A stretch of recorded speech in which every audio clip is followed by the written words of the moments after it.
Bueno, buenas tardes a todas y a todos. Bienvenido, Rafael, por supuesto. No es la primera vez que estás con nosotros. Esperemos que no sea la última, así que gracias. Vamos a hacer una... Sí. Bien.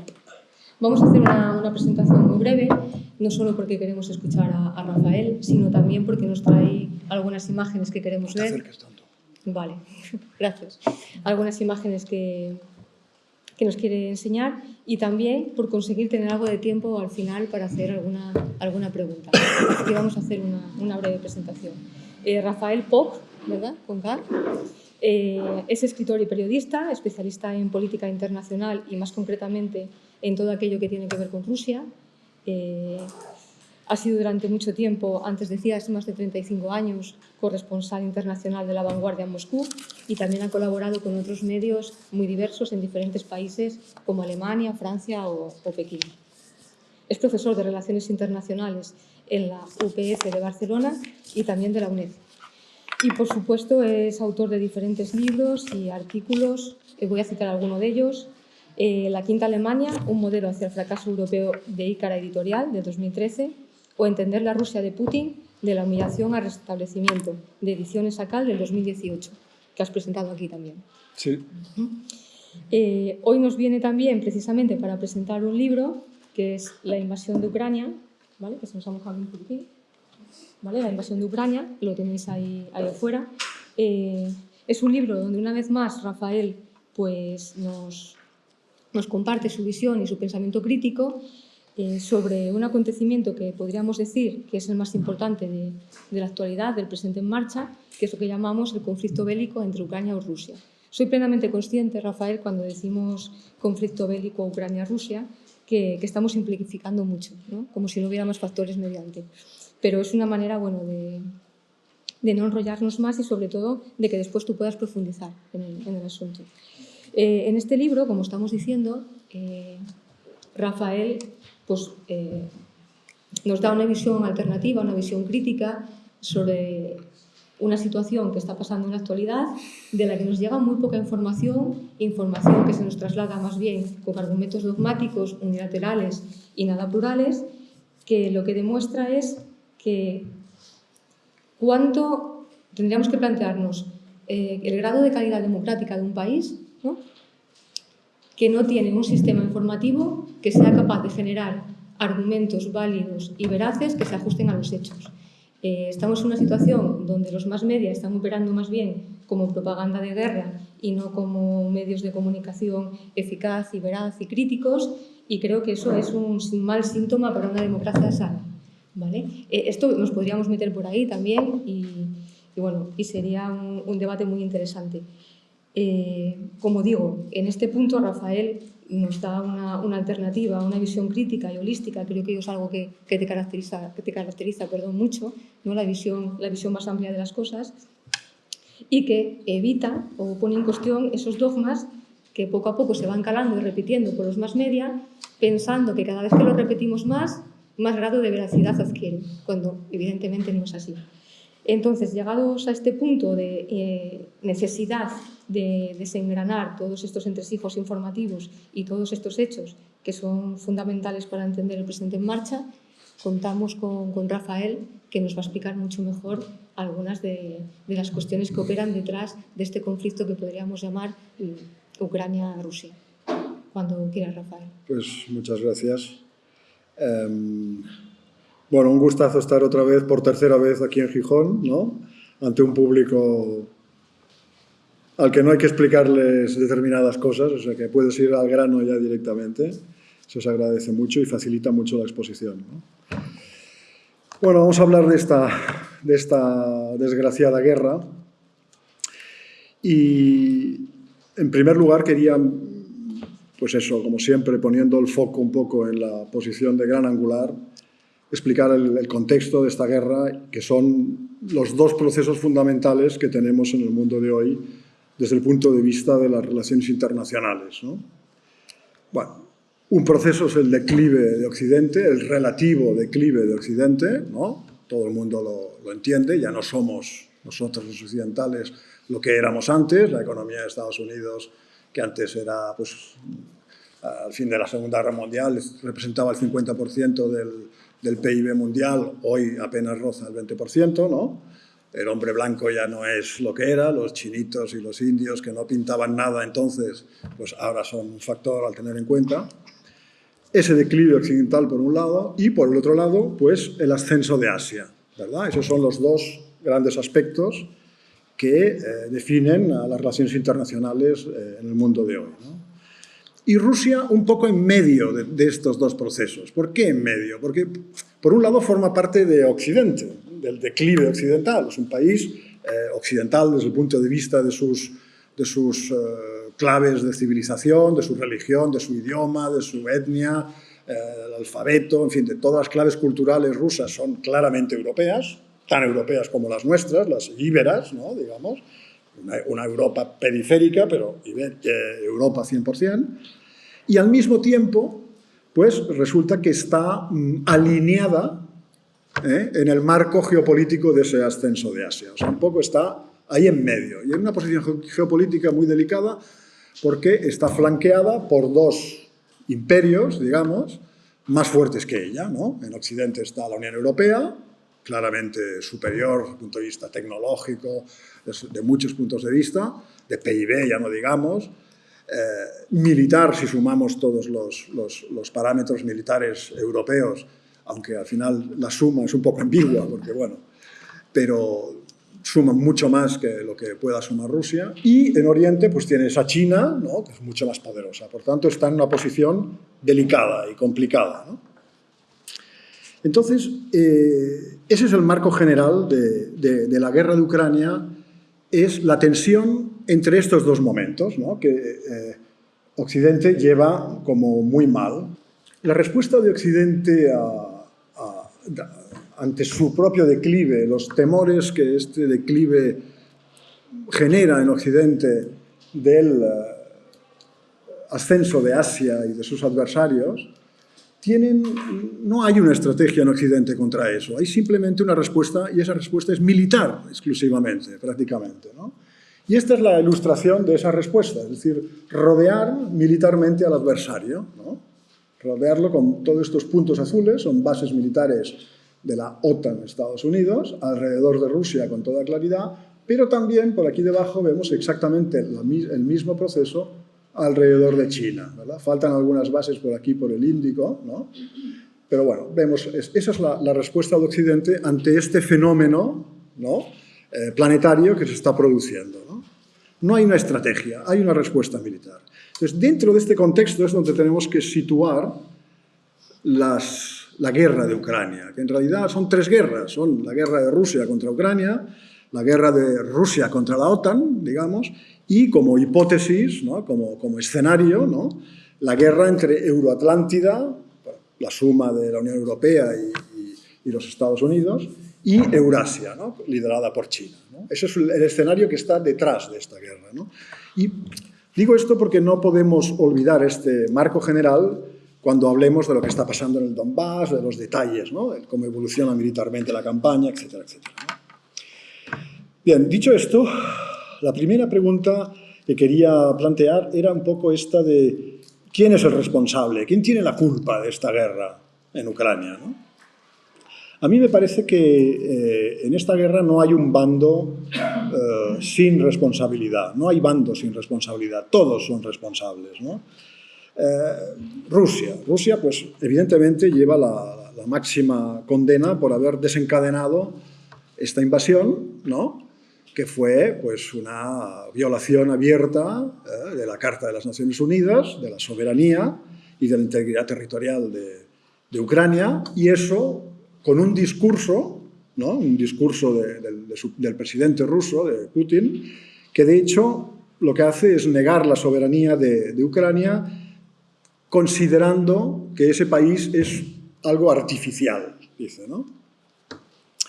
Entonces, la oposición liberal rusa y el establishment occidental afirman que el motivo de los rusos, del Kremlin, para invadir, es que el régimen ruso busca con esto consolidarse en el orden interno con lo que creía que iba a ser una corta guerra victoriosa, ¿verdad?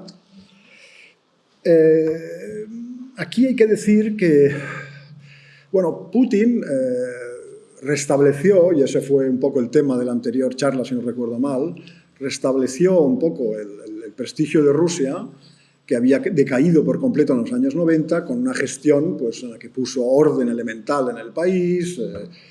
Por primera vez en una generación la vida dejó de ir a peor, ¿no? Y todo eso tuvo pues, una respuesta en forma de prestigio, de apoyo popular, como es natural y comprensible, ¿verdad? Pero todo esto, después de la crisis de 2008, se empezó a complicar un poco, porque este señor que se benefició de los precios del petróleo, de esta relativa buena gestión de la política del país, etcétera, etcétera, al mismo tiempo prosiguió por completo la política neoliberal, ¿no? Que es, como todos sabemos, muy poco social, ¿no? Y con la crisis del 2008 este prestigio empezó a mermar, ¿no? Empezó a mermar. Eso tuvo diversas olas. Con la invasión, con la anexión de Crimea, pues volvió a crecer el prestigio de Putin, pero después del 2014 volvió a caer, ¿no? Y, por ejemplo, hubo una reforma de las pensiones en Rusia, puramente neoliberal, ¿no? Y muy perjudicial para la sociedad, para la gente mayor, ¿no? Que provocó una verdadera revuelta social, ¿no? Hubo manifestaciones y protestas en todo el país y tal, ¿no? Ahí quedó patente de que los rusos también reaccionan de una forma muy viva a las cuestiones bueno, que les perjudican, el nivel de vida, etcétera, etcétera, ¿no? Y, bueno, ante esa protesta Putin tuvo que recular, tirar para atrás esa reforma, etcétera, etcétera. Entonces, la explicación que la oposición liberal rusa y el establishment occidental dan es que con lo que se pensaba esta corta guerra victoriosa, pues se pretendía restablecer el prestigio del caudillo, ¿no? Del presidente, ¿no? Bien, esta tesis tiene sentido, tiene lógica y tiene sentido, pero es una versión que silencia por completo los antecedentes de la invasión, que son pues, más de 25 años, ignorando los intereses de seguridad de Rusia y construyendo un esquema de seguridad europeo sin Rusia y contra Rusia, ¿verdad? De esto no dicen ni pío, ¿no? Nos dicen todo lo demás, pero no nos hablan de esto, ¿no? Otro momento que hay que recalcar es que esta guerra era evitable, porque en diciembre del año pasado, si os acordáis, el 16 de diciembre, Rusia presentó dos documentos a la OTAN, dirigido uno a la OTAN y el otro dirigido a Estados Unidos, en los que decía, en los que presentaba toda una serie de reivindicaciones, ¿no? Y decía que si no se hacía caso de esas reivindicaciones, se tomarían medidas militares. ¿Qué se decía en esos documentos? Fundamentalmente que se quería que esto de la ampliación de la OTAN había llegado ya a su límite, que no se aceptaba, que había que cambiar todo eso, que Ucrania tenía que ser neutral y que las infraestructuras militares de la OTAN debían retroceder geográficamente hasta los niveles del año 97, un poco, hasta antes de la ampliación de la OTAN al este.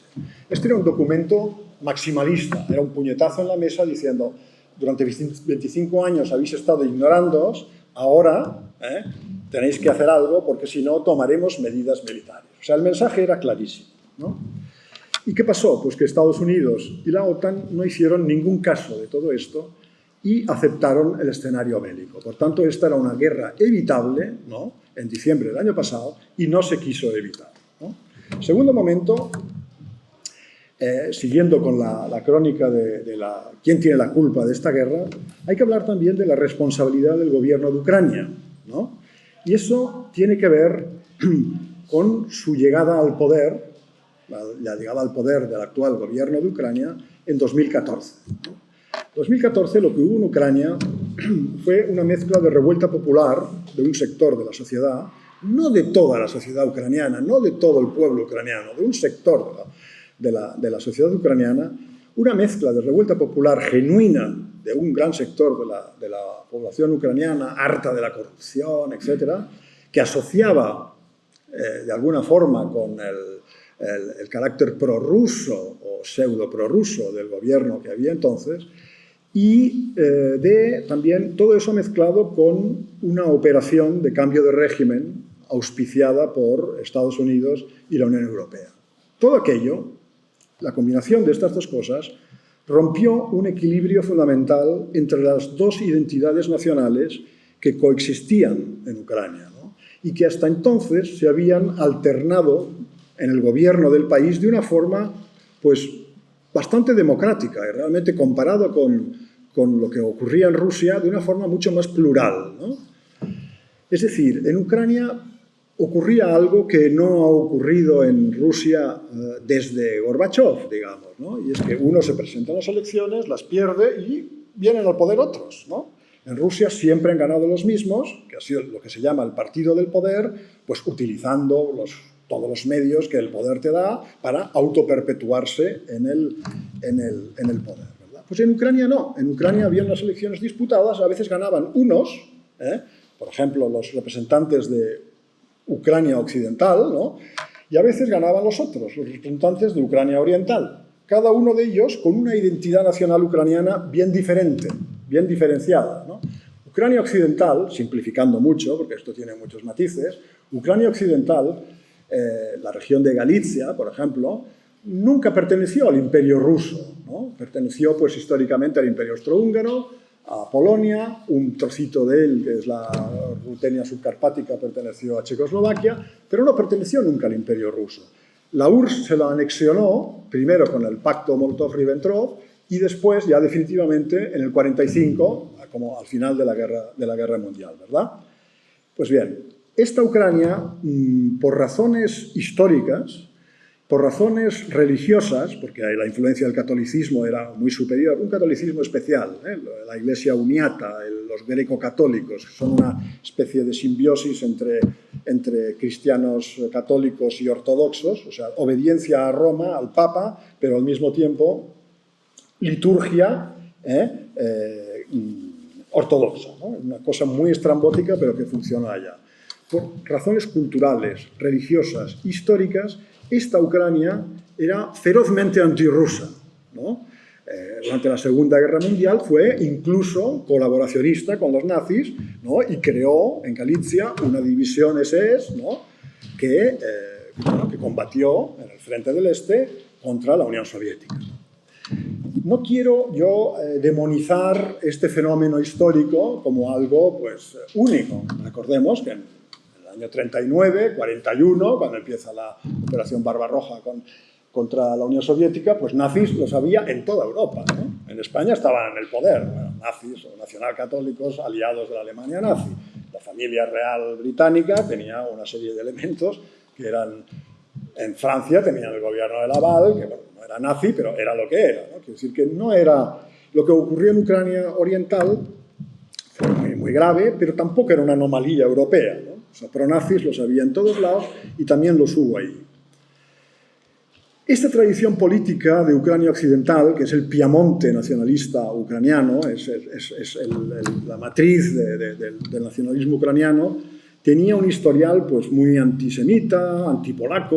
Durante la Segunda Guerra Mundial masacró polacos y judíos a mansalva. Muchos de los campos de concentración nazis eran ucranianos occidentales, los capos, los que hacían el trabajo del día a día sucio en los campos de exterminio, eran ucranianos occidentales, etcétera, etcétera, ¿no? Entonces, esta gente, con este background, no quiero decir que ellos fueran así hoy, ¿no? La gente que venía de esta historia fue la que tomó el poder en Kiev en esa mezcla de revuelta popular y operación de cambio de gobierno de 2014, ¿no? Auspiciada por Occidente. Es un nacionalismo, como he dicho, furibundamente antirruso, absolutamente pro-europeo, entendiendo por Europa pues, la Europa occidental y la Unión Europea, etcétera, etcétera. Y, claro, todo eso llevaba consigo toda una narrativa, ¿no? que hasta entonces había coexistido con la narrativa de Ucrania oriental, la Ucrania prorrusa, para entendernos, filorrusa, rusa étnicamente en gran parte, en un 20%, ruso parlante en gran parte, en mayoría. Pues cuando yo trabajaba allá, Kiev era una ciudad 80 o 90% ruso parlante. Hoy ya es otra cosa. Ya en el 2014, cuando estuve en el Maidán, era ya un 50-50, ¿no? Y bueno, supongo que ahora pues cada vez se ha ucranizado más, ¿no? Pero a lo que iba, ¿no? La toma del poder de estos sectores de Ucrania occidental en Kiev rompió aquel equilibrio, aquella alternancia, ¿no?, plural y democrática que había, y lo transformó en la imposición, pues, de una identidad ucraniana sobre la otra, ¿no? En esa identidad ucraniana había muchas cosas, llevaban en la mochila muchas cosas. Una versión del pasado, por ejemplo, del pasado nacional ucraniano, como una sucesión de desastres, responsabilidad de los rusos, ¿no? Por ejemplo, la Revolución Rusa, origen de todas nuestras desgracias, se explicaba como un asunto ruso, ¿no? Ignorando, pues, que la mitad de los dirigentes bolcheviques eran ucranianos o judíos ucranianos, o sea, este tipo de narrativa. Otro aspecto de esta narrativa nacionalista ucraniana era la versión de las grandes matanzas que hubo, la gran hambruna que hubo en Ucrania en los años 30, año 30 y algo, que los ucranianos llaman Golodomor, ¿no? Entonces, ellos presentan esta tragedia como un genocidio ruso contra el pueblo ucraniano, ¿verdad? Cuando la realidad nos dice que, como consecuencia de la colectivización de Stalin, pues esos años hubo hambrunas, sí, en Ucrania, donde murieron pues, más de 1 millón de personas, ¿no? Pero también en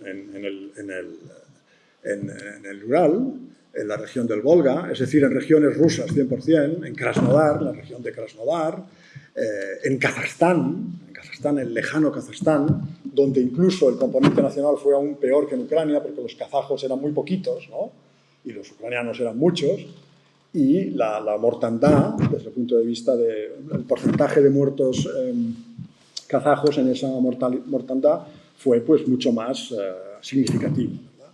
Todo esto se anula para explicar que hubo pues un genocidio contra el pueblo ucraniano.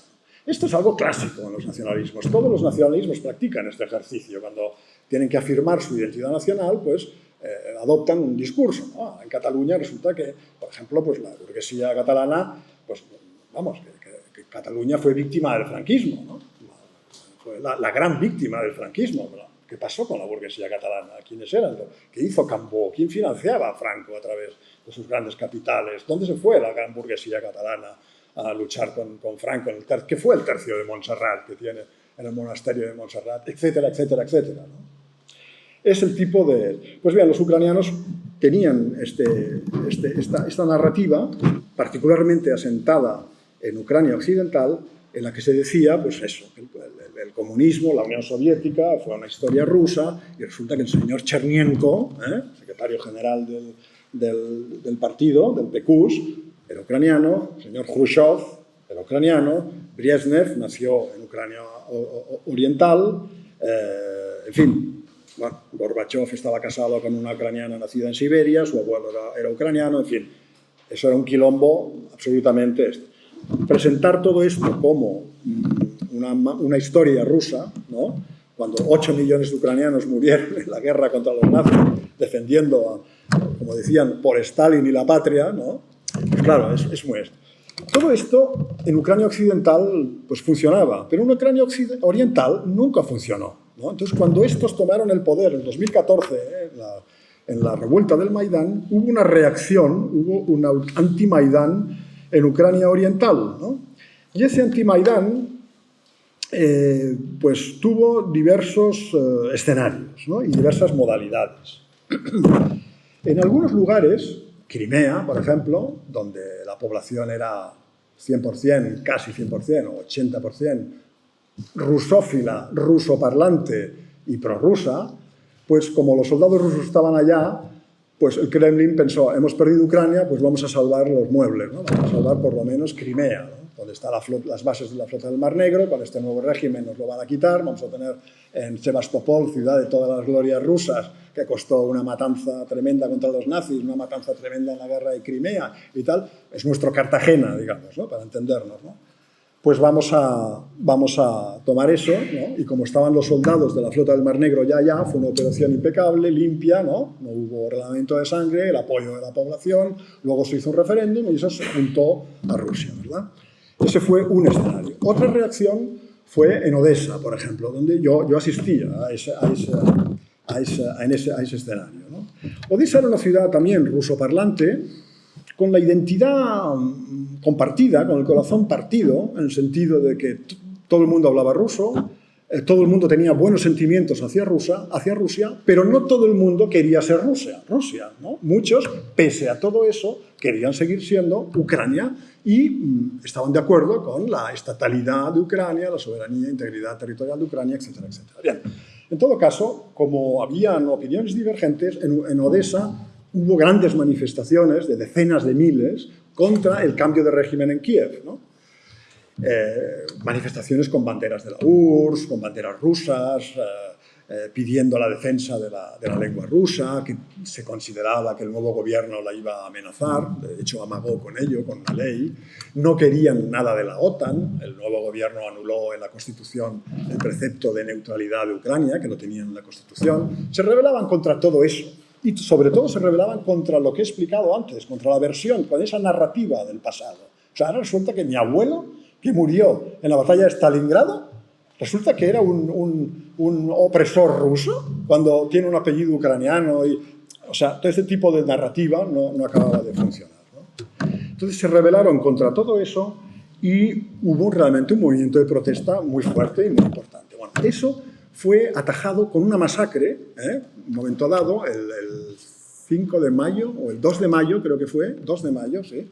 El gobierno ucraniano organizó, había que poner orden en Odessa, y movilizó a todos los hinchas de fútbol del país, de extrema derecha, los llevó a Odessa en trenes, y allí hubo un enfrentamiento con esas manifestaciones prorrusas.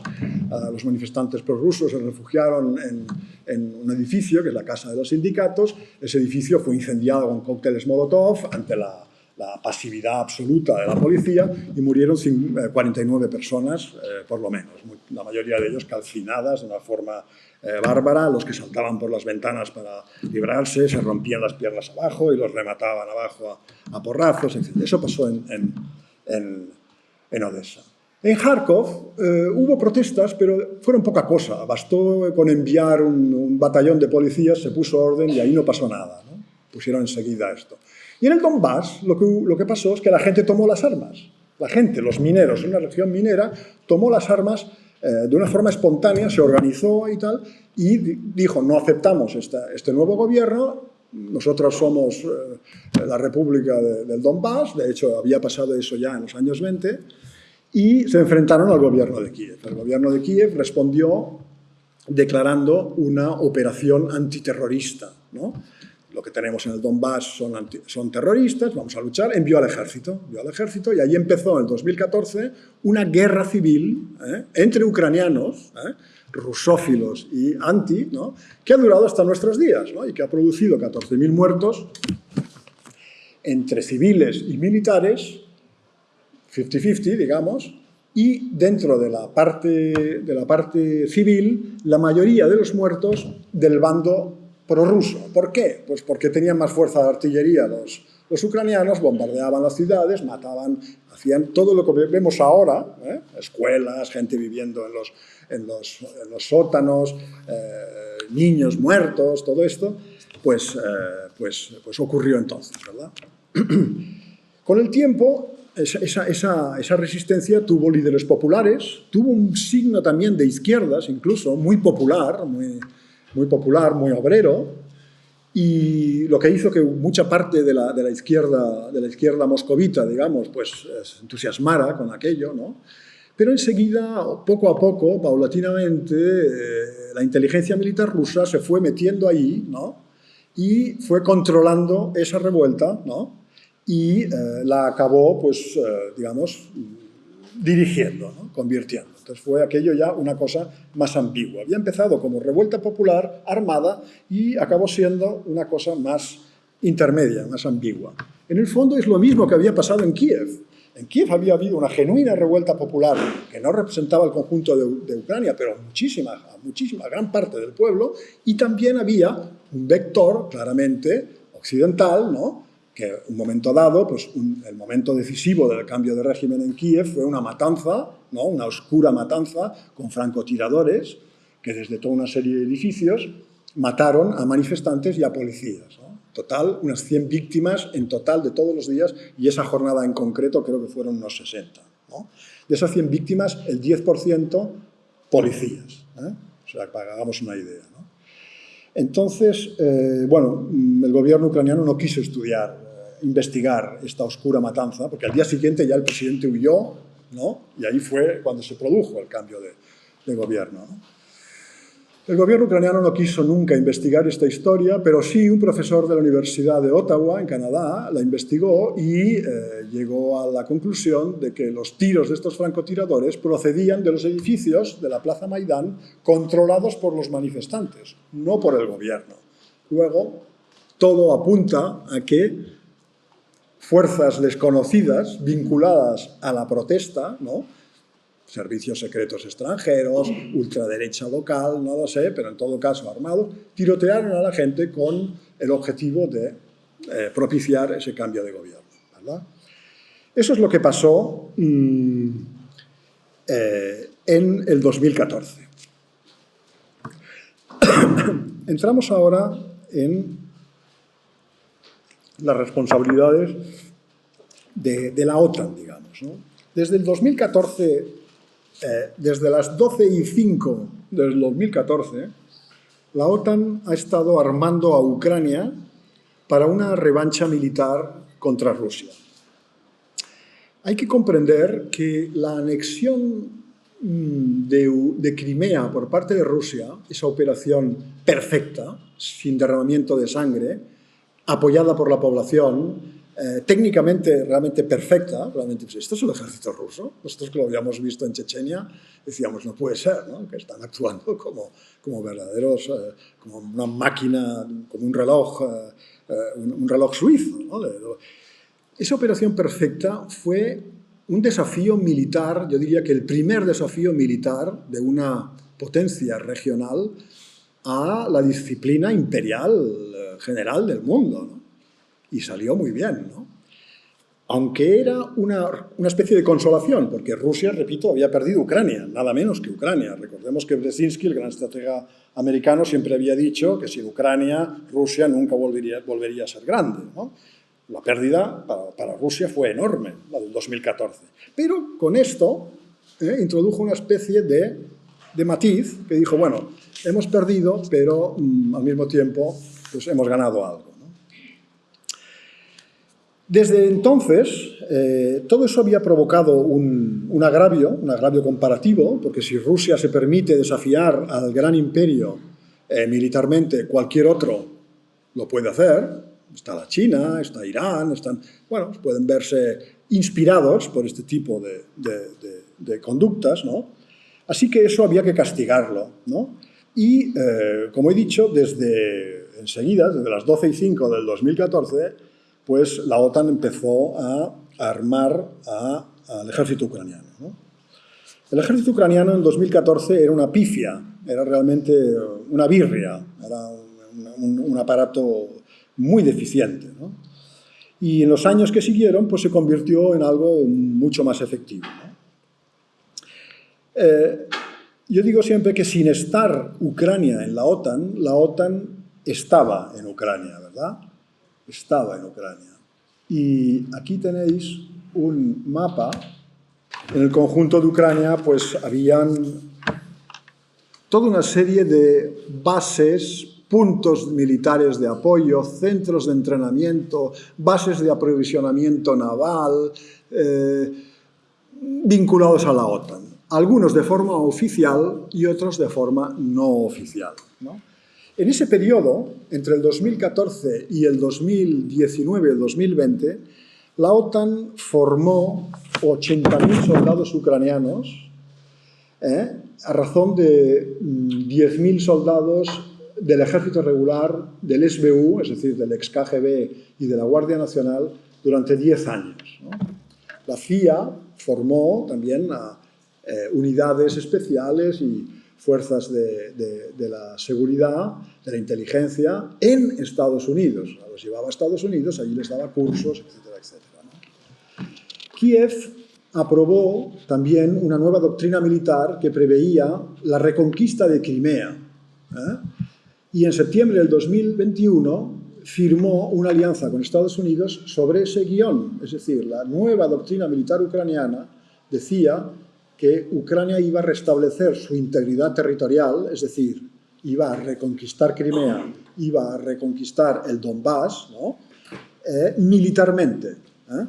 Y sobre esa doctrina se firmó una alianza con Estados Unidos, ¿de acuerdo? Y eso fue en septiembre del año pasado, ¿verdad? Así que cuando Putin dice que el ataque contra Crimea y el Donbass era solo una cuestión de tiempo, y esto es una frase textual de Putin, y de que lo que hemos hecho nosotros ha sido una guerra preventiva para evitar una guerra mayor, ¿no? Cuanto más tardemos en responder, en atajar este asunto, más difícil será, porque la OTAN habrá formado más el ejército ucraniano será más potente, nos creará más dificultades, etc. Por tanto, más vale anticiparse, ¿no?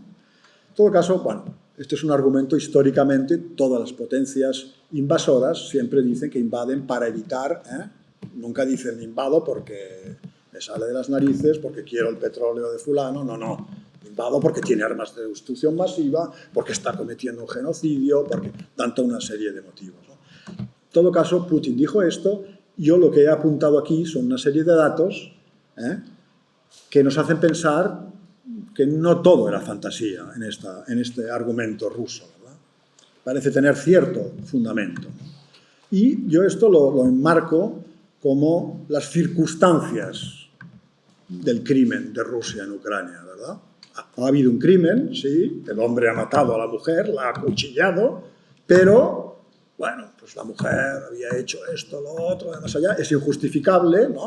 Pero los forenses, los juristas, establecen las circunstancias en las que ese crimen ha tenido lugar. Y hemos de conocer esas circunstancias para comprender la situación, ¿verdad? ¿Hemos puesto el mapa al final o no? No lo has encontrado, lo hemos eliminado. Bueno, es igual. Es un mapa de Ucrania con todos los puntos, ¿no? de las bases militares o puntos militares de la OTAN, oficiales o no oficiales, y es muy, muy interesante porque te das cuenta que, por ejemplo, al lado de Crimea, en un sitio que se llama Ochakovo, que está, si esto es Crimea, está aquí, bien cerquita, Estados Unidos tiene una base, está construyendo una base naval, ¿no? Y un poquito más al oeste, el Reino Unido tiene una base naval, ¿no? Y en el extremo occidente, cerca de la ciudad del Lvov, o Lviv en ucraniano, hay un campo de entrenamiento que se llama Yarovo en ruso, Yarodiv, algo así en ucraniano, que era donde se entrenaba y se realizaba toda esta modernización del ejército ucraniano con, pues, hasta 8 países de la OTAN participaron en eso, ¿no? Y esto es un campo, pues, muy importante, ¿no? Es una cosa que tiene 200 kilómetros cuadrados, o sea, es 3 veces el área metropolitana de París, para que nos hagamos una idea, ¿no?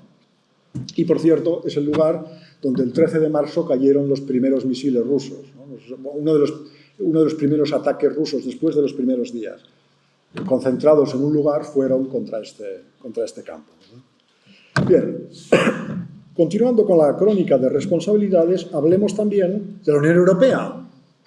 La Unión Europea es responsable por haberse negado a incluir a Rusia en el acuerdo económico que propuso a Ucrania en 2013 de forma excluyente, es decir, o firmas el acuerdo con nosotros o no hay acuerdo, ¿no? A pesar de que el 40% del comercio ucraniano era con Rusia. Así que lo lógico era integrar a Rusia en ese acuerdo, ¿no? O sea, a menos que lo que tú quieras es crear otro telón de acero, digamos, ¿no? Si tú quieres es el comercio, un comercio pues, abierto e integrar a nuevos países, ¿no? Pues entonces, a ver, este país resulta que el 40% de su comercio es con Rusia. Bueno, pues vamos a integrar a Rusia. Y dijo, sí, Rusia es lo que propuso. Dijo, no estamos en contra del acuerdo entre Ucrania con la Unión Europea, pero nosotros queremos formar parte de este acuerdo, ¿verdad? Y el presidente ucraniano lo propuso esto. Y la Unión Europea dijo, no, o con nosotros solo, o no hay acuerdo. Y Barroso y Merkel dijeron esto, esta fue su posición, ¿verdad? Entonces, el presidente ucraniano, Yanukovych, que era un millonario corrupto, dijo, pues no, pues lo siento mucho, pero no podemos firmarlo porque eso será una catástrofe para el país, ¿no? Entonces, arrancó la protesta del 2014, el Maidán, ¿no? Queremos ser europeos, ¿no? La influencia rusa impide que lo seamos, este presidente prorruso impide que lo seamos. La cosa era mucho más compleja, ¿eh? Pero esta fue un poco la constelación de motivos, ¿verdad? Entonces, el rechazo de aquel acuerdo pues, desencadenó la revuelta contra el gobierno ucraniano, que era tan corrupto y tan oligárquico como el gobierno ucraniano pro-occidental que le siguió, ¿no? Cuando hubo el cambio de régimen, se cambió a una oligarquía corrupta por otra oligarquía corrupta. Por eso, yo hablo del Maidán como una revolución fallida. ¿Por qué fallida? Pues no tenía líderes, no tenía programa. Y además, al final, en lo social no alcanzó nada. Lo único que cambió fue la disciplina geopolítica del gobierno que vino. Se fue Yanukovych, millonario corrupto, y vino Poroshenko, séptima fortuna de Ucrania, ¿no? O sea, fabricante de chocolates, ¿no? Que continuó haciendo negocios con Rusia pese a todo. O sea, bien curioso.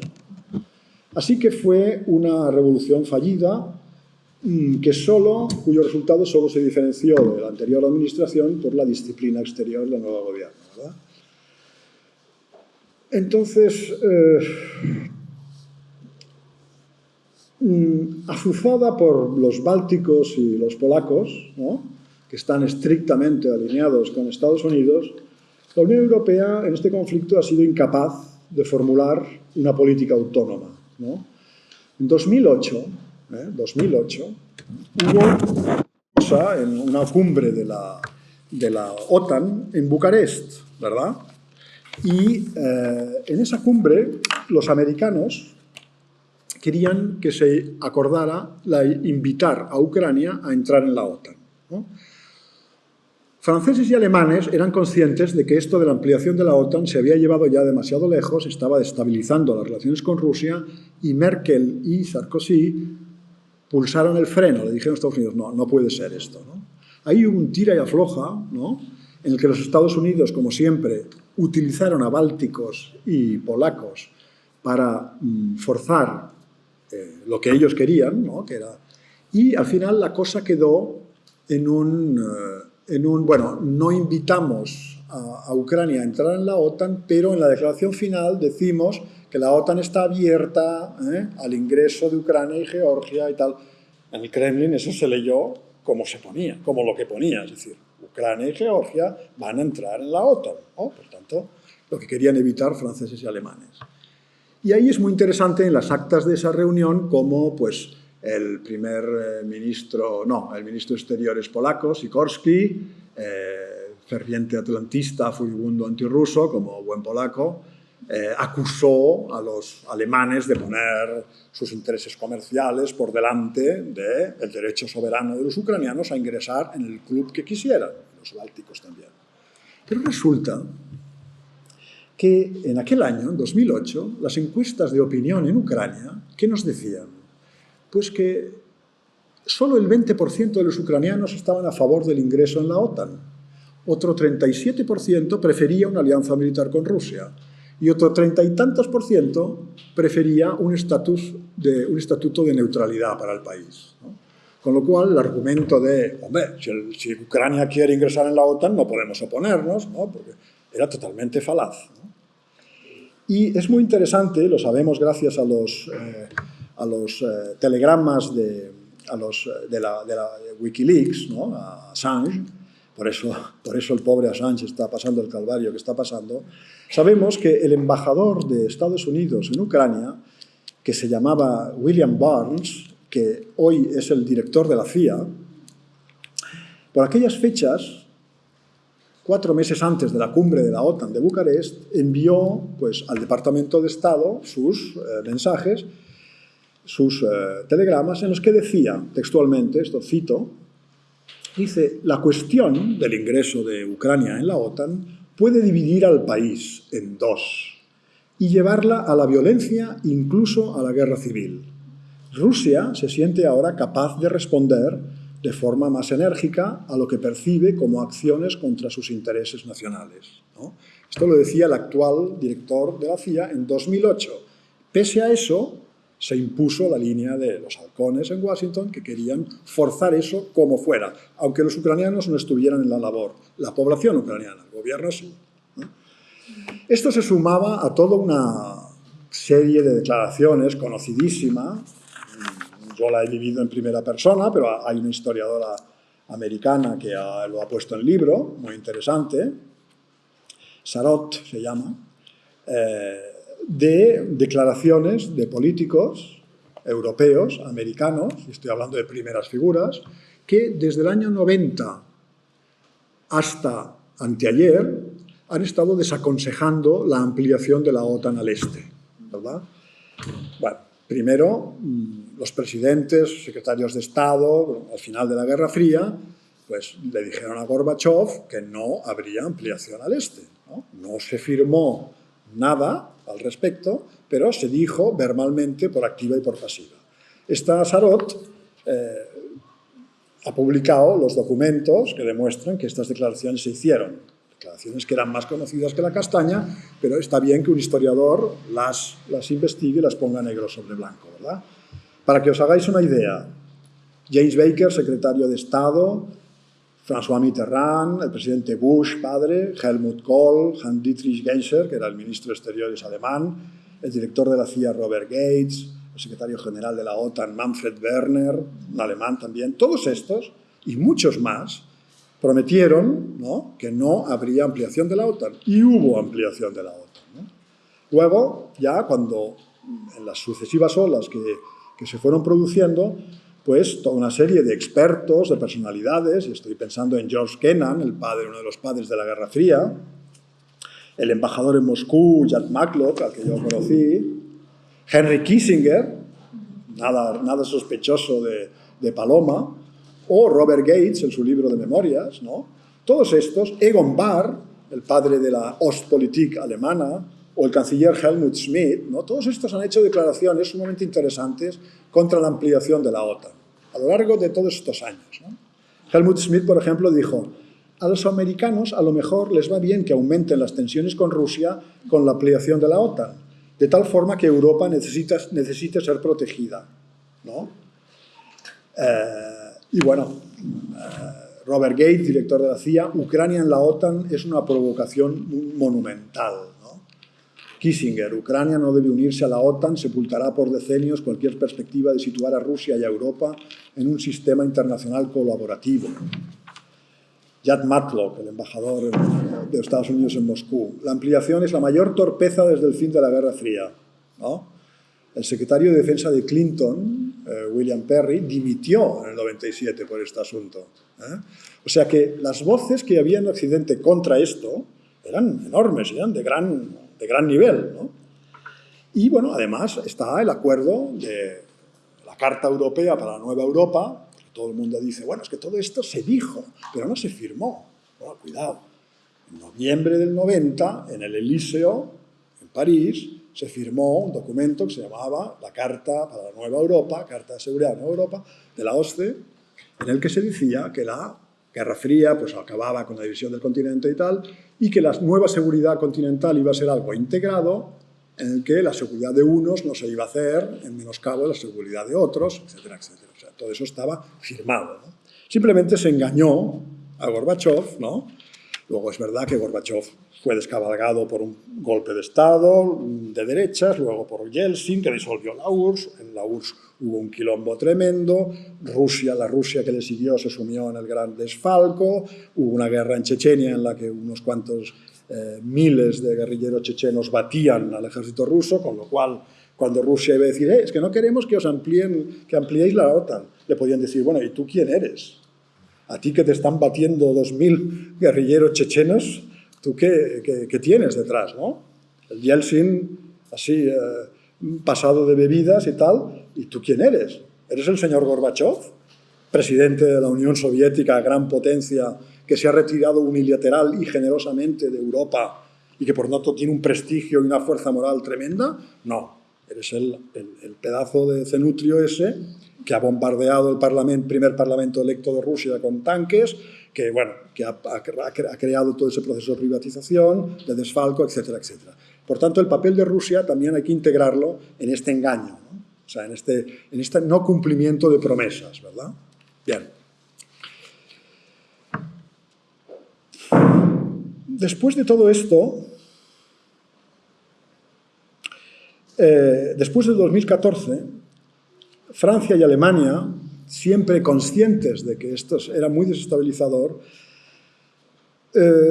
junto con Rusia, impulsaron, y con Ucrania, lo que se llamó los acuerdos de Minsk, es decir, una solución diplomática negociada para resolver la guerra civil en Ucrania entre el Donbass y el gobierno de Kiev, guerra civil que ya, como hemos dicho, ya estaba muy apoyada por la GRU, por la inteligencia militar rusa, ya habían cuadros militares rusos allá, etcétera, etcétera. Algunos de los líderes populares del Donbass, de la revuelta armada contra el gobierno de Kiev, algunos de ellos fueron eliminados, incluso físicamente, suponemos que por los rusos, ¿no? Porque eran pues, demasiado de izquierdas, demasiado independientes o lo que fuera, ¿no? Pero, en todo caso, hubo esta plataforma de los acuerdos de Minsk para una solución pacífica de la guerra en el Donbass. Estos acuerdos Estados Unidos los rechazaba, no participaba en eso, y, como consecuencia, Kiev, el gobierno ucraniano, también vio, bueno, si los americanos no apoyan esto, nosotros tampoco, ¿no? ¿Qué estamos haciendo aquí el tonto, no? Y Francia y Alemania como que dejaron languidecer estos acuerdos, ¿no? Así que, sumando todo esto que he mencionado hasta ahora, podemos concluir que aunque los niveles de responsabilidad de cada uno de los participantes en toda esta historia sean diferentes y puedan ser objeto de discusión, ¿no? Unos pueden decir, no, vale, a pesar de todo, ha sido Rusia la que ha invadido. Y otros, bueno, sí, pero es que esto tiene una historia de 25 años y viene... Este debate es interesante, pero a pesar de todo ello, la conclusión es que no veo una parte inocente en este conflicto, más allá de la sufrida población civil, por supuesto, ¿no? Y en esta población civil cito en primer lugar la población ucraniana, la población rusa, que va a sufrir unas sanciones impresionantes, y la población europea, porque también va a sufrir indirectamente el efecto de este conflicto, ¿no? Empecemos un poco por Rusia. ¿Qué consecuencias va a tener para Rusia este conflicto? Yo creo que no veo un desenlace positivo de ningún tipo para Rusia de toda esta historia, ¿no? Las cosas pueden ir o mal o muy mal para Moscú, ¿no? Supongamos el mejor de los escenarios para Rusia. Supongamos que Rusia consigue pues, estabilizar y conquistar todo lo que está batallando ahora en el Donbass, empalmar con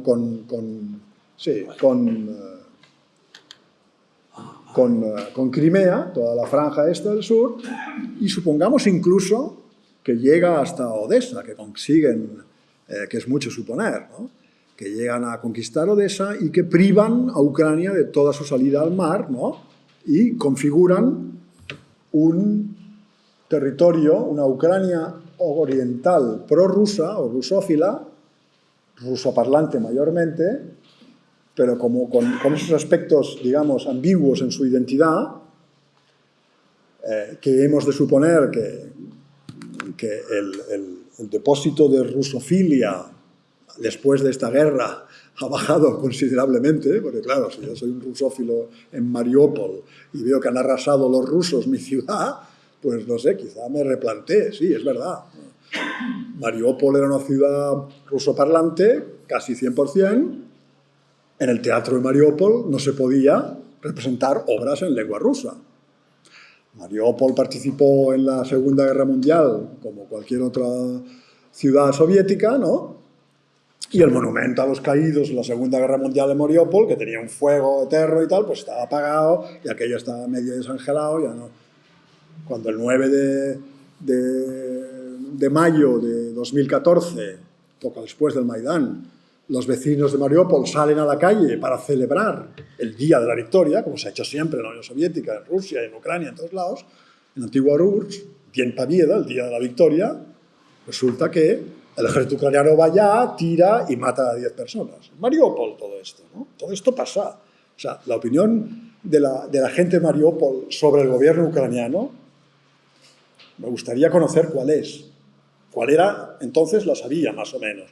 Hoy no lo sé, claro, después de haber arrasado la ciudad a los rusos, ahí hay una cosa.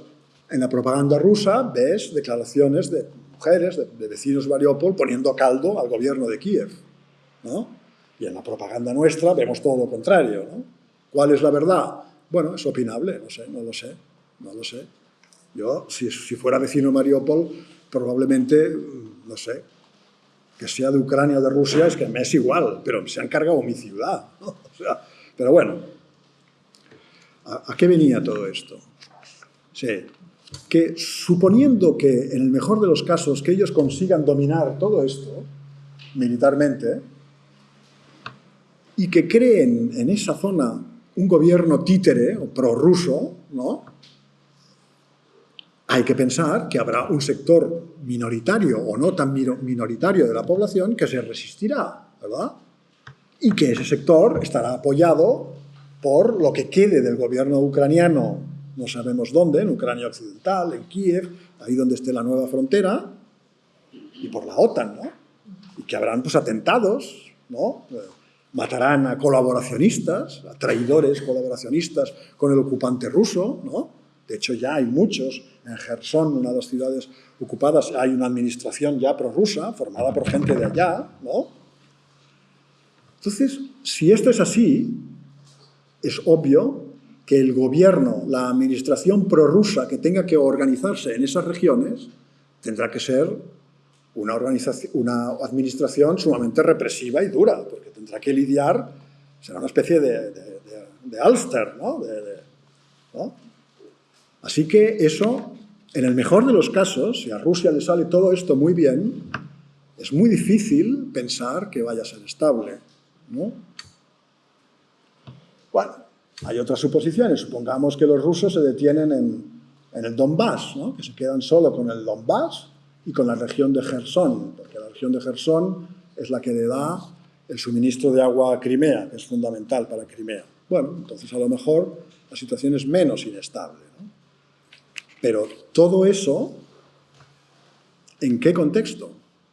En un contexto de perjuicios para Rusia absolutamente extraordinario, ¿no? Todo lo que Rusia buscaba o decía buscar con esta invasión, alejar las infraestructuras de la OTAN, de sus fronteras, la neutralidad de Ucrania, rebajar la hostilidad hacia Rusia del gobierno ucraniano, mermar la influencia de la extrema derecha en el gobierno de Kiev, todo eso empeorado, ¿no? Es obvio. El nacionalismo ucraniano va a ser mucho más nacionalista ahora que antes. Lo que quede de Ucrania será mucho más hostil a Rusia de lo que había antes. Finlandia añadirá 1.300 kilómetros más de frontera directa con Rusia, con la OTAN. Y tenemos el enorme desprestigio de Rusia en Occidente. Podemos decir, como dicen muchos ideólogos rusos, no nos importa ya Occidente, ya damos la espalda a Occidente, damos la espalda a 300 años de historia rusa, ya el viraje de Pedro el Grande en el siglo XVIII, ahora miramos hacia el este, ¿no? El futuro está en Asia, lo que he dicho antes, ¿no? Y, por tanto, Rusia se orienta hacia Asia y va a afirmar su soberanía en sintonía con esa Asia emergente y no con ese Occidente decadente, venido a menos. Ese es un poco el discurso del Kremlin ahora, ¿no? Y además de todo eso, si todo esto ya de por sí es un desastre importante para Rusia, pues resulta que aquella OTAN que Macron decía que estaba en muerte cerebral, pues ahora resulta que se ha revigorizado, ¿verdad? Y luego están las sanciones, ¿no? Las sanciones van a hacer mucho daño a Rusia. La propaganda rusa, y me refiero al mensaje que los medios de comunicación rusos y el Kremlin lanza a su población, es que, bueno, que ya saldremos de esta, bueno, se va McDonald's, pero hacemos Mac-Ivanov, lo convertiremos en Mac-Ivanov, ¿me entiendes? O sea, se va Renault, pero haremos Moskvich, o sea, haremos coches con no sé qué. Todo esto es muy fácil decirlo y es muy complicado hacerlo, muy complicado hacerlo. La clase media rusa va a ser sometida a un colapso, digamos, ¿no? Su modo de vida, ¿no? Eso, Rusia ha perdido Ucrania definitivamente, la imagen de Rusia en Occidente está por los suelos, la clase media colapsa, en fin, yo creo que va a haber una nueva vida. Así que yo creo que al final eso que dicen los políticos europeos, incluso el presidente Biden, de que lo que vamos es a por un cambio de régimen en Rusia, cambio de régimen en Rusia se propone, ¿no? En una potencia nuclear. Eso es una insensatez increíble, porque Rusia es un gigante con los pies de barro, es un país con mucho potencial de inestabilidad. Recordemos la historia de principios del siglo XX, ¿no? O sea, aquello es una barbarie increíble, ¿no? La intervención militar occidental, guerra civil, lo tuvieron todo, hambre, frío, barbarismo. Sobre todo eso fue la génesis del estalinismo, ¿no? O sea, cuidado con desestabilizar a Rusia, ¿no? Que es materia inflamable, ¿no? Pues estos señores dicen que quieren, estos genios de Occidente, quieren un cambio de régimen en Rusia. Y lo van a conseguir, pero no porque vaya a saltar Putin a medio plazo. Su apoyo popular hoy es del 70%, aunque es verdad que puede ser efímero, ¿no? Depende cómo evolucionen las cosas, pues eso puede... Pero, sobre todo, va a haber un cambio de régimen porque el régimen ruso se va a endurecer. Va a reformular definitivamente sus relaciones internacionales, se va a hacer mucho más represivo en el orden interno, etcétera, etcétera. Entonces, habrá que ver hasta qué punto la población rusa compra la versión esta que les ofrece el Kremlin de que esta guerra es una respuesta del país a una amenaza existencial, ¿no? Contra Rusia, ¿no? Volvemos a la idea de la guerra preventiva. Si no invadíamos Ucrania, la OTAN se habría acabado atacando, ¿no? O sea que... y eso, bueno, si a corto y medio plazo la estabilidad de Putin está, pues parece firme, a más largo plazo entramos en una caja de Pandora que puede pasar de todo. Y yo creo que de alguna forma asistimos ahora al principio del fin del régimen de Putin. ¿Por qué? Pues porque el régimen de Putin se afirmó y fue popular, fue apoyado, porque estabilizó el país, ¿no? Y la vida dejó de degradarse. Y ahora con esta invasión va a pasar todo lo contrario, ¿no? Entonces, todas las encuestas sociológicas en Rusia desde los años 90 hasta el día de hoy repiten la idea de que la población rusa ya no es aquel hombre soviético dispuesto al sacrificio en el altar de los intereses del Estado, sino que es un ser más como nosotros, ¿no? Un individuo más preocupado por el bienestar material, por el día a día, por la vida cotidiana, etc. Y no sé hasta qué punto están dispuestos a morir por la patria, digamos, ¿no? a sufrir por la patria, ¿no? El otro aspecto es, la otra pregunta es cómo puede quedar la Unión Europea después de todo esto, ¿no? Y bueno, aquí citaremos tres aspectos, ¿no? La Unión Europea mantenía un fluido comercio energético con Rusia. Era el principal socio comercial de China y estaba enmarcada en una OTAN que sufría muerte cerebral, ¿verdad? Ahora resulta que todo eso se ha revertido, ¿verdad? El comercio energético con Rusia se quiere cortar, no lo pueden hacer de golpe porque la dependencia, sobre todo de Alemania, es demasiado extrema. El comercio con China, bueno, pues las últimas cumbres que ha habido entre China y la Unión Europea pues han sido tensas, ¿no? Y sobre todo va a estar mucho más sometida a Estados Unidos en política exterior y de defensa, ¿no? De momento asistimos al fin de los propósitos integradores de Rusia en Alemania, ¿no? Así como a lo que quedaba de voluntad francesa de una mayor autonomía exterior y militar europea, ¿verdad? Se consolida un eje de los vasallos de Estados Unidos en Europa, con el Reino Unido, los Bálticos y Polonia pesando casi más o casi lo mismo que el famoso eje franco-alemán, ¿no? En términos de PIB les da. Así que todo eso ha sido posible gracias a esta invasión. Una Unión Europea subalterna de la OTAN, perjudicada por sus propias sanciones, ¿no? Y mucho más implicada en la geopolítica de Washington contra China, que nos remite a este tercer escenario de guerra, el tercer superior, ¿no? Hemos dicho que es el conflicto fundamental que hay detrás de todo esto entre Estados Unidos y China, ¿no? Por primera vez, la primera visita asiática del canciller federal alemán, ¿no? A Asia, ¿no? No ha sido a China, sino a Japón. Eso ha lanzado ya un mensaje bien claro, ¿no? Y ahora en junio, aquí en Madrid, la OTAN va a incorporar definitivamente los preparativos militares de guerra contra China en lo que llaman el nuevo concepto estratégico, ¿no? Y a esta cumbre de Madrid, por primera vez también, van a asistir los ministros de Exteriores de Corea del Sur y de Japón, que ya han asistido a las cumbres preparatorias que se hicieron hace poco, ¿no?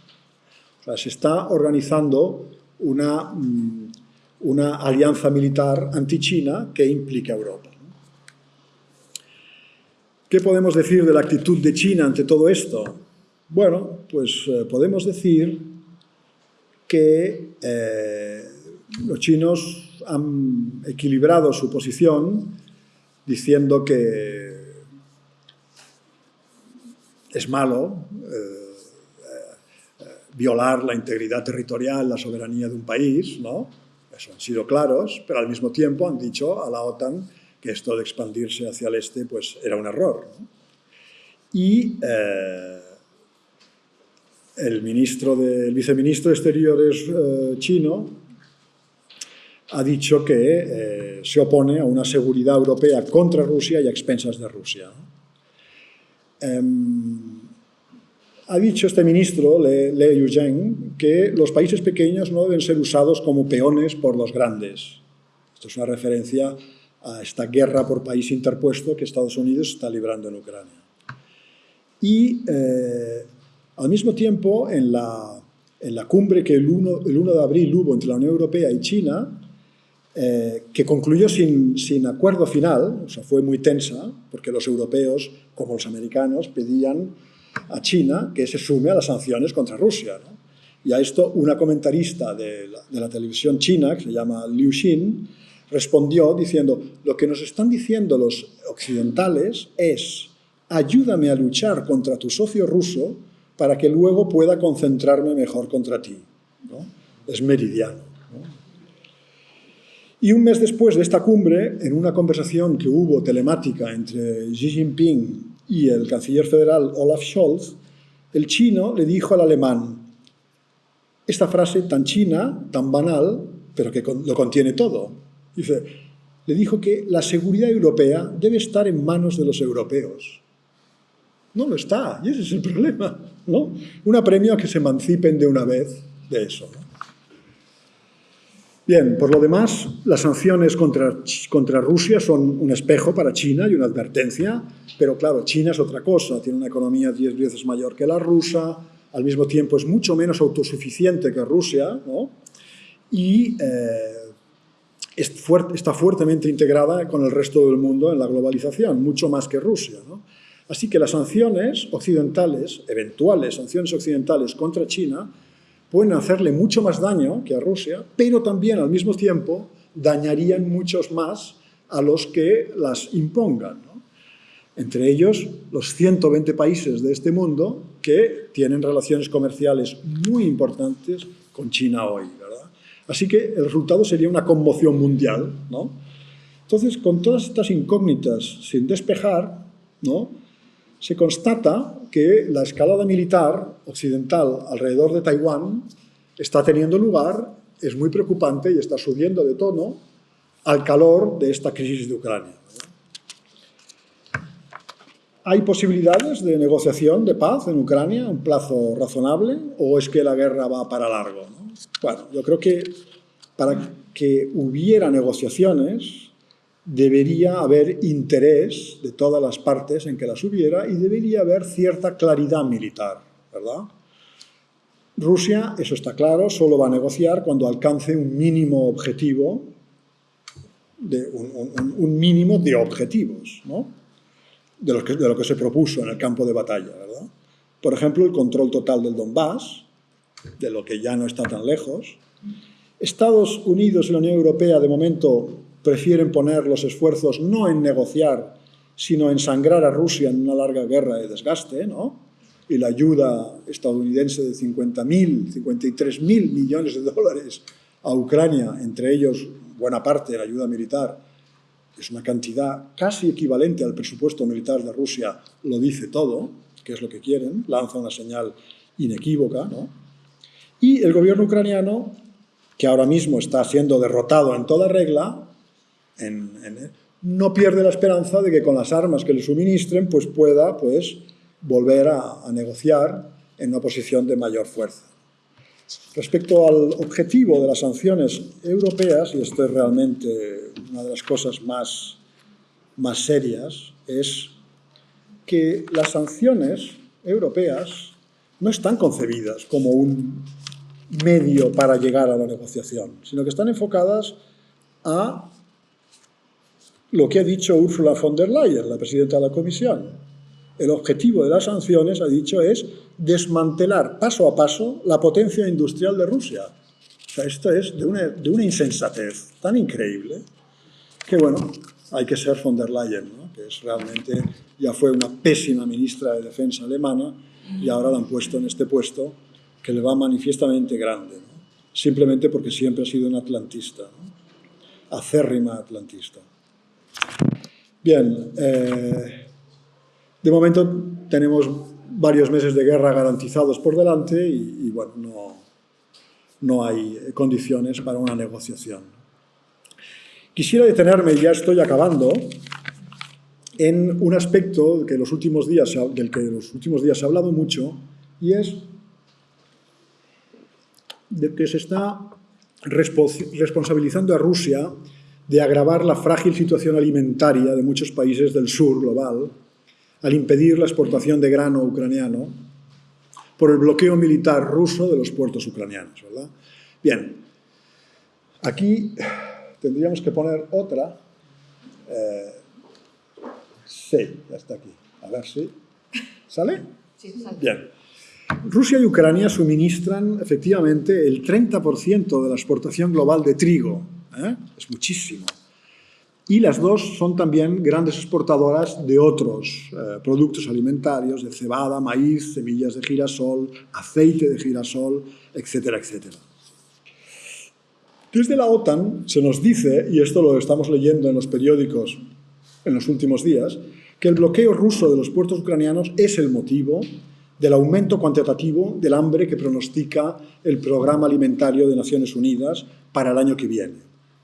Concretamente, la ONU nos dice que los 276 millones de hambrientos que tenemos este año se convertirán en 323 millones el año que viene como consecuencia del conflicto de Ucrania y de otros motivos, ¿no? Es decir, habrán 47 millones más de hambrientos en el mundo. Y a partir de aquí, si uno repasa pues, la prensa, ¿no?, americana, por ejemplo, el Wall Street Journal, ya pide en su editorial una intervención militar naval para desbloquear los puertos ucranianos, de forma que estos pérfidos rusos que están condenando el hambre al sur global permitan, se fuerce la salida del grano ucraniano para abastecer al sur global, ¿verdad? Pero lo que nadie explica es que Rusia exporta mucho más que Ucrania. El 20% del trigo, harinas, derivados son rusos, de la exportación global de trigo, harinas y derivados, mientras que Ucrania solo responde del 8,5%. Es decir, Rusia responde de 3 veces más en la exportación global que Ucrania. Por eso, lo que no dice la OTAN, y esto es lo que explica esta tabla, ¿no? Estos son países del sur global, ¿no?, que dependen del grano de Ucrania o de Rusia, en amarillo de Ucrania, en azul de Rusia, y en la mayoría de los casos, excepto en el primero, en Somalia, se depende mucho más del grano ruso, ¿verdad? Y lo que la OTAN, la Unión Europea y Estados Unidos no nos dice, y con ellos el grueso de nuestros medios de comunicación, es que en la génesis de ese peligro las sanciones occidentales contra Rusia son mucho más significativas que el bloqueo de puertos ucranianos. ¿Por qué? Pues porque las sanciones impiden la exportación del grano ruso, porque los barcos, por ejemplo, no pueden acceder al puerto de Novorossiysk, en la costa oriental del Mar Negro, ¿no?, que es por donde Rusia exporta el 50% de su exportación de grano, ¿verdad? Porque las compañías de seguros no hacen seguros a barcos que comercien con Rusia o que operen con Rusia en el marco de las sanciones, porque los barcos con bandera rusa no pueden utilizar las infraestructuras portuarias occidentales, ¿no?, y porque además Rusia no puede cobrar ese comercio, ¿no?, de grano porque los sistemas de pago están bloqueados para ella y porque los bancos internacionales están cerrados a su actividad.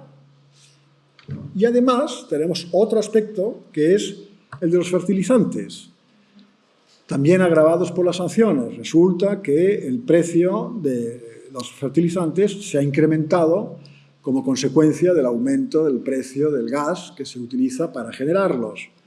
Y además resulta que Rusia y Bielorrusia son el primero y el sexto productor mundial de fertilizantes.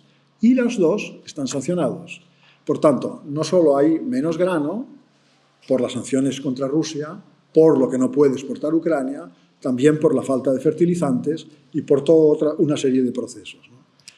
Y de todo esto no podemos decir, por tanto, como afirma la Unión Europea, la OTAN, Estados Unidos, que el responsable sea Rusia o que solo sea Rusia, y que es mucho más exacto decir que las sanciones occidentales son un factor de incremento del hambre más importante que el bloqueo de los puertos ucranianos, ¿vale?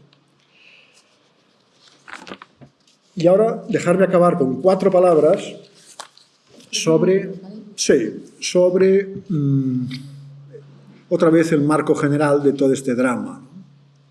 Si volvemos a poner el zoom de nuestra observación en gran angular, ¿qué vería un extraterrestre que observara nuestro planeta desde el espacio exterior, ¿no?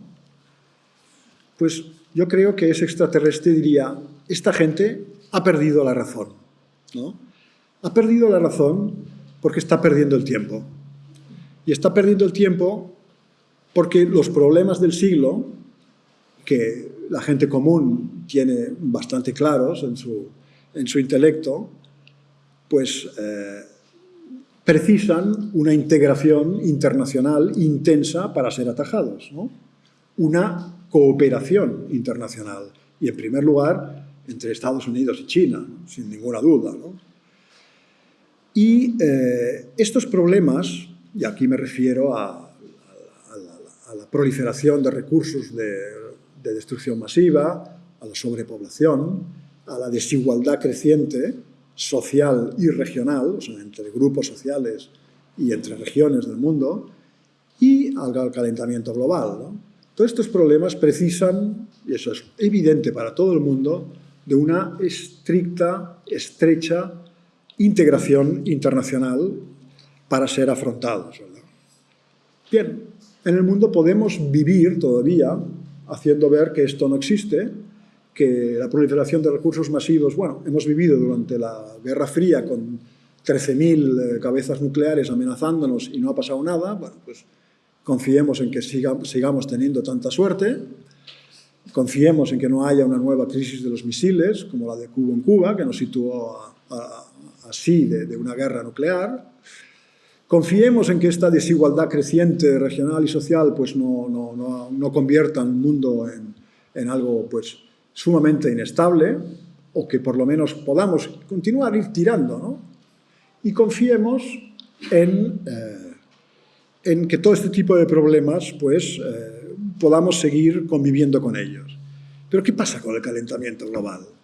Pues que si no lo afrontamos, es una amenaza que si no la afrontas, aumenta. Con el tiempo aumenta. Las cabezas nucleares, esas 13.000, son las mismas que había en el año 2002. Son las mismas, ¿no? El calentamiento global no. Si tú no haces nada, es una amenaza que va creciendo, ¿no? Así que nuestro extraterrestre lo que diría es, esta gente ha perdido la razón porque está perdiendo el tiempo, está perdiendo un tiempo precioso, ¿no?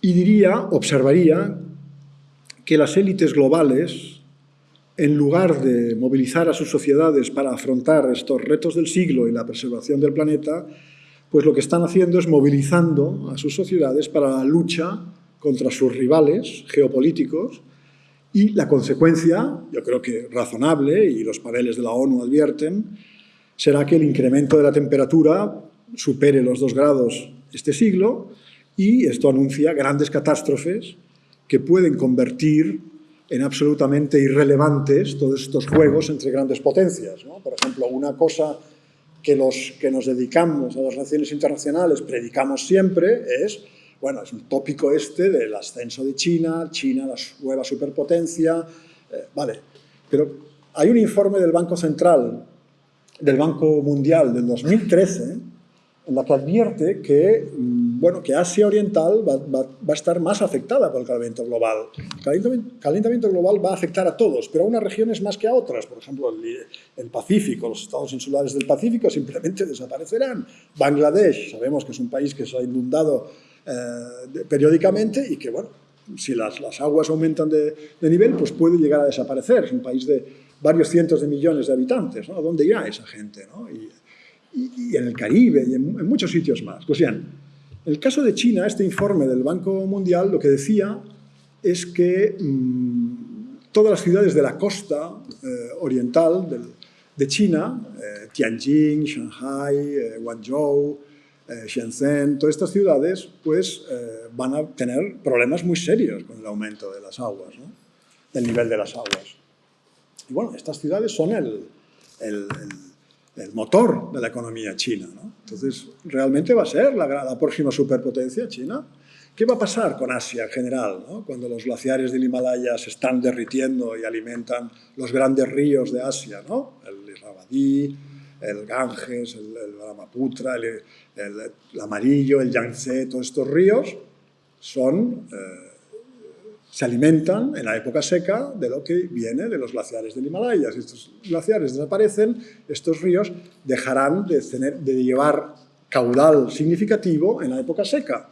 Y resulta que estos ríos, en la agricultura china y la agricultura india, pues un 60, un 70% depende de la irrigación. Por tanto, ¿qué va a pasar con todo esto, ¿no?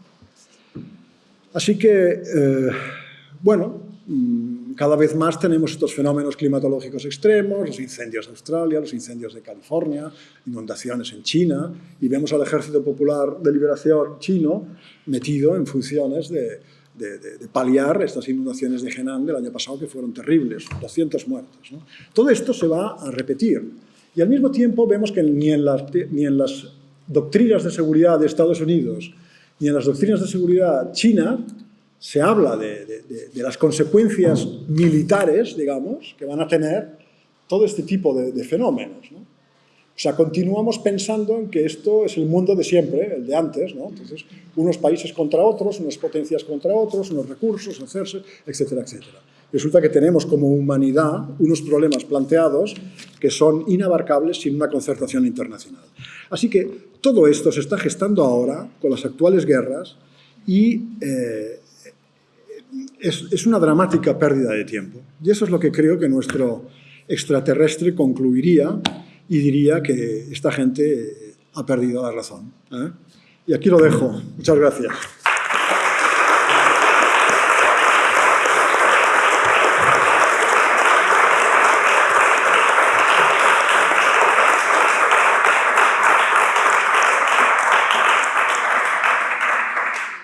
Muchas gracias, Rafael. La verdad que es un placer. Calculo que vengas una cuarta vez. Creo que si tienes que dar como con ganas de más. Así que espero que sí, que vengáis una cuarta vez.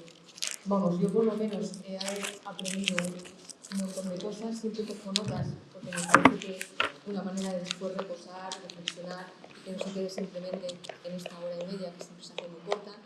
Hemos cargado los tiempos. Creo, Pedro, si no me equivoco, que tenemos para 2 o 3 preguntas que las podemos hacer de seguido y las contestas a la vez.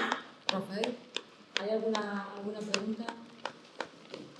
Sí. Dime. Sí, a la izquierda española, que está por primera vez desde la guerra civil en el gobierno, a que no es algo para hablar en foros sociales o en notarías, sino que tiene responsabilidades de gobierno, ¿qué le recomendarías en este escenario? Recomendaciones a la izquierda. No sé, no soy capaz de recomendar nada, pero lo primero que habría que preguntarse es si la izquierda española está en el poder. Bueno, gobierno. Bueno, está en un trozo del gobierno, pero desde luego no está en el poder, ¿no? Observar, por ejemplo, lo que han hecho con el pobre Pablo Iglesias todos estos años, ¿no? Con el acoso que ha tenido, ¿no? Siendo vicepresidente del gobierno. Y ahí parece que, bueno, resulta que podían ir a su casa y meterse con sus hijos, y todo lo que explica en su libro es espeluznante, ¿no? O sea, no están en el poder. Una persona con poder no le hacen eso, ¿no? O sea, yo lo que recomendaría a la izquierda española es que tomara el poder, ¿no? Realmente, que llegara al gobierno, ¿no? Y aquí estamos otra vez en el dilema de siempre, ¿no? Que el poder, no sé, ¿cómo se llega al poder, ¿no? Con unas elecciones solo es necesario tener un apoyo popular muy fuerte, ¿no? Por ejemplo, yo estoy convencido de que si supongamos que Mélenchon en Francia ganara las elecciones presidenciales, ¿no? Le harían la vida imposible, ¿no? Tendría que cambiar de programa y decir Diego donde dijo Diego, o no sé, o dejar que le hicieran un golpe de Estado, no sé. Y aquí pasaría lo mismo, ¿no? Si ganara la izquierda, supongamos que quieren salir de la OTAN, ¿no? Que es una cosa elemental, ¿no? Recuperar la soberanía, ¿no? Evidentemente, al minuto siguiente, la Unión Europea, el Fondo Monetario Internacional, la OTAN y Washington denunciaría la brutal opresión del pueblo catalán por parte del gobierno centralista español, ¿no? Y la independencia de Cataluña sería una causa de los derechos humanos, ¿no? La independencia de Cataluña y de Euskadi y de Canarias, si fuera necesario, ¿no? Como al otro día leí un artículo sobre por qué España entró en la OTAN y la tesis que defendía el señor era que se amenazó con la independencia de Canarias, ¿no? Con el Cubillo y todo aquel, en el Mepayac, ¿no? Es un artículo que me ha parecido muy sugerente, que desconozco su verosimilitud, ¿no? Pero es el tipo de desafíos que el imperio, la reacción que el imperio hace cuando un gobierno, ¿no? Es lo que ha hecho siempre, ¿no? En la Unión Soviética, por ejemplo, desde el principio, ¿no? Se fomentó el separatismo de todas las nacionalidades, ¿no? La BBC, la Voz de América, el Radio Liberty tenían programas en todas las lenguas nacionales, en casi todas las lenguas nacionales de la URSS, ¿no? Y había más de un centenar, ¿no? Dedicaron mucho dinero a producir todo eso, ¿no? Es lo normal, ¿no? Con Irán hacen lo mismo, con cualquier país que no esté en la disciplina, independientemente del tipo de gobierno que tenga, más o menos dictatorial, ¿no? Es decir, tomar el poder, ¿no? Tomar el poder contra la voluntad de los grandes intereses que dominan el mundo es algo muy, muy, muy duro, ¿no? Que pagas un precio muy alto por eso, ¿no? Ahí está lo que es la miseria y la grandeza de la política, ¿no? El saber compaginar lo real y posible con lo deseable, balancear. Mirar lo que está pasando ahora en Colombia, ¿no? Este candidato, ¿no? Que no es de izquierdas, es simplemente un señor que dice que hay que organizar un poco un sistema de de seguridad social y un poco de educación pública, ¿no? En un país donde nunca ha habido nada de todo esto, ¿no? Entonces, eso ya es un gran paso adelante, ¿no? Pero claro, cualquier persona exigente diría, ¿solo esto? ¿No? ¿Solo esto? ¿No? Por tanto, pues sí, que la izquierda llegue al poder, ¿no? Le recomendaría. No sé, yo sí me ciño exclusivamente a las relaciones internacionales. Te diré que, por ejemplo, históricamente, las guerras se han acabado de forma muy diferente, ¿no? Por ejemplo, las guerras napoleónicas, ¿no? Concluyeron con una derrota de Francia aplastante, pero el Congreso de Viena, las potencias europeas, tuvieron la inteligencia de integrar a Francia, ¿no?, en la solución posguerra, ¿no? Y bueno, siguió casi un siglo de paz en Europa, ¿no? En la Primera Guerra Mundial se hizo todo lo contrario, ¿no? O sea, se humilló a Alemania, se ocupó el Ruhr, se desmilitarizó, se le castigó, ¿no?, por aquello. Y el resultado de la humillación de Versalles fue luego pues, la República de Weimar, inestable, la génesis del nazismo. La práctica esta de humillar y maltratar al vencido ha dado muy malos resultados, todo lo contrario de la cooperación, ¿no? En la Segunda Guerra Mundial parece que la lección se había aprendido, ¿no?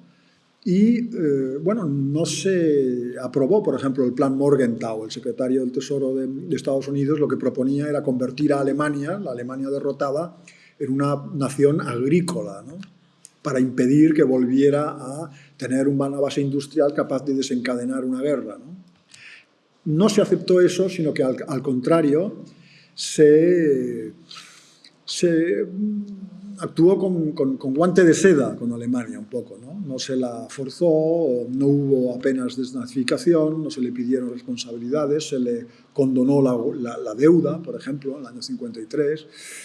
Y bueno, parece que se habían aprendido la lección esta histórica de que humillar y castigar a una potencia derrotada se puede volver contra ti, ¿no? Pues bien, yo creo que ahora también en la Guerra Fría hemos visto las consecuencias precisamente de la mala política, es decir, de aprovechar no una derrota, porque la Unión Soviética no fue derrotada, sino que se retiró espontáneamente, generosamente y unilateralmente de Europa Oriental y luego disolvió la URSS. Pues en lugar de tratarlo con cuidado, todo esto, pues lo que se hizo fue aprovechar la situación para, ¿no?, todo lo que he mencionado antes, la expansión de la OTAN, etc., ¿no? O sea que a veces optamos por opciones cooperativas y a veces optamos por malas soluciones, ¿no? Quiero decir que yo creo que el ser humano y el colectivo, ¿no?, en relaciones internacionales es capaz de una cosa y de otra, ¿no?, de las dos cosas, ¿no? El orden que se creó después de la Segunda Guerra Mundial con la ONU, todo esto, ¿no?, que curiosamente Estados Unidos tuvo un gran papel en ello, o sea, la idea de crear una especie de parlamento de la humanidad, ¿no?, pues fue una idea brillante, ¿no? Y bueno, ahora está hecha unos zorros, pero fue una idea positiva y brillante, ¿no? Luego, yo siempre recuerdo una cosa, ¿no?, que esta Rusia ahora tan denostada es el mismo país que en los años 80, finales de los 80, a través de un señor que se llama Gorbachev, ¿no?, propuso pues, todo un discurso, ¿no?, precisamente para acabar con la Guerra Fría, desarme, reconciliación este-oeste, para afrontar los retos del siglo y afrontar pues, los problemas del sur global, del medio ambiente, etcétera, etcétera. Todo esto lo hizo un ruso, ¿no?, un ruso, y salió de Rusia todo esto, ¿no?, de la Unión Soviética, ¿no? Y esta misma Rusia es la que tenemos ahora, que ha cometido esta barbaridad, ¿no? Así que no hay una respuesta concluyente, ¿no? Yo creo que somos capaces de lo mejor y lo peor, ¿no? Ahora acabo de leer un libro de un psicoanalista austriaco que estuvo en los campos de concentración, maravilloso, Frankl, que habla del sentido de la vida, o algo así se llama el libro, y explica precisamente esto, ¿no?, cómo él aprendió ahí, ¿no?, pues que lo peor y lo mejor se podían ver en aquellas circunstancias, ¿no?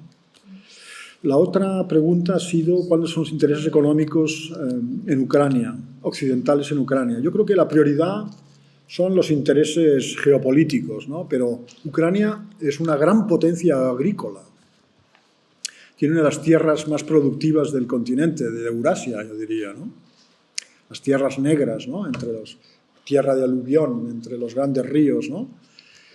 Y son muy productivas y, bueno, en la evolución que están tomando las cosas, ¿no? Lo que es lo de comer va a subir mucho, ¿no? Y yo creo que ahí hay un interés económico muy grande, ¿no? Otro interés es la fuerza de trabajo de una nación de casi 50 millones de habitantes, ¿no? Eso para países como Alemania, potencias industriales que exigen pues, deslocalizar mano de obra y tal, pues es muy interesante. Mano de obra bastante cualificada, además, la de Ucrania, ¿no? Con buena formación. Pero ya te digo, yo creo que los intereses principales son de tipo geopolítico, ¿no? Debilitar a Rusia y por parte de Rusia pues los intereses son pues, demostrar que es una gran potencia y que no se puede vivir sin hacer caso a los intereses de Rusia. Esos son los intereses de Rusia, sobre todo, más que los económicos, ¿no? Por más que puedan haber también intereses económicos. Y la primera pregunta era sobre el Sáhara. Y claro, antes precisamente estábamos hablando de este tema y que yo desconozco, ¿no? Pero ¿cómo es posible que el gobierno español haya hecho este giro, ¿no? Y de repente pues, se haya puesto en la órbita del programa de Marruecos, ¿no? La respuesta que se me ocurre es muy banal, pero yo creo que se ha adecuado a la posición de Estados Unidos, ¿no? Estados Unidos ha cambiado de posición, ya definitivamente ha optado por apoyar la posición marroquí y España pues habrá pensado, pues yo me sumo a esta estela, porque me juego en Ceuta y Melilla, me conviene estar bien con Marruecos, una cosa realmente muy rastrera, muy poco sutil, ¿no? Y luego está pasando lo que está pasando con Argelia, con el gas. Argelia se ha rebotado con esto, naturalmente. No veo demasiado misterio en eso. Si a uno le pisan el pie, pues reacciona. Pues Argelia ahora pues tiene coyuntura de precios del petróleo, del gas muy alta, pues puede permitirse el lujo de decir, bueno, pues si vosotros os giráis con Sáhara, yo me giro con el suministro del gas, ¿no? No veo demasiado misterio en eso. Yo creo que forma parte del vasallaje, del contexto general, es el vasallaje europeo ante la política de Estados Unidos. Es lo mismo que han hecho que hacen todo el resto de Estados europeos hacia lo que esta invasión de Ucrania ha propiciado, ¿no? Que es disciplinarse con la geopolítica de Estados Unidos, ¿no? Bueno, en términos muy generales, yo diré que China presenta algunas virtudes dentro de este deprimente panorama planetario, algunas virtudes, y es que es un país que no ha tenido guerras, ¿no? O sea, la última guerra que tuvo fue una aventura de poca monta contra Vietnam en el año 79, de la que salió bastante mal parada porque los vietnamitas los zurraron. El sur de China, la frontera con Vietnam, está todavía llena de cementerios militares chinos, ¿no? Y tumbas chinas de aquellos. Los vietnamitas son terribles guerreros, ¿no? Desde entonces no han tenido guerras. China tampoco tiene una tradición de comercio de larga distancia, una histórica, ¿eh? De conquistar tierras lejanas y todo esto, ¿no? Ha guerreado, el símbolo de China es la muralla china, ¿no? Es impedir que los bárbaros entren en el país, la gran civilización, el país del centro. Zhongguo quiere decir el país del centro, China, ¿no? Y luego tiene otra ventaja, que es la edad de China, ¿no? China es un anciano, es un país anciano desde el punto de vista de la civilización, ¿no? Ha vivido mucho, ¿no? Tiene una tradición política y cultural que es como si el Imperio Romano existiera hoy, o como si el Egipto ptolomeico, ¿no?, perviviera hasta el día de hoy, ¿no? Entonces, esta continuidad histórica nos habla de una capacidad de sobrevivir extraordinaria, ¿no? No hay otro análogo, no hay otro análogo. ¿Cómo lo han hecho los chinos para sobrevivir? Ahí hay algo que observar y que atender, ¿no? En esta edad, la edad tiene el privilegio también de cierta experiencia y de la sabiduría, ¿no?